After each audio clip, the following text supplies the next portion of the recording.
चुनाव ख़त्म हो गया। एग्जिट पोल ने बताना शुरू कर दिया है कि सबसे ज़्यादा बीजेपी की सीटें आ रही हैं। तो उस पर एक गांव का बुजुर्ग किसान एक कल्पना करता है। क्या कल्पना करता है, मैं उसका वर्णन अवधि में किया हूँ, आप सुनिए। सुनत ही फिर मोदिया जीते, बरसाए तब सोना, लिपोत के रखा पुरखिन अपने घर के कोना। शाह अमित तो हाँ के बाटे भ्रष्टाचार भगई हैं, घूसखोर अफसर मंत्रिन का छूछे गोड़ दौड़ई हैं।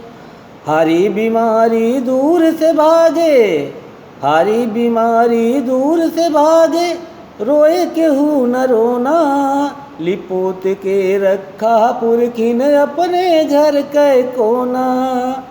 पात्र विचारे तरस न पई है, सबके हुए जांच, वंचित अब की रहे केहू न लागे अब की आँच।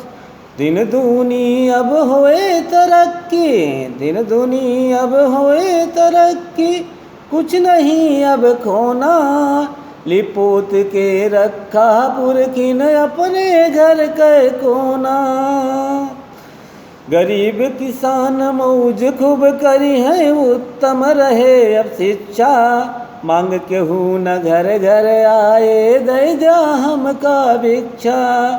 सब सुविधा उपलब्ध रहे अब, सब सुविधा उपलब्ध रहे अब, धरती उगले सोना, लिपोत के रखा पुरखिन अपने घर के कोना, लिपोत के रखा पुरखिन अपने घर के कोना।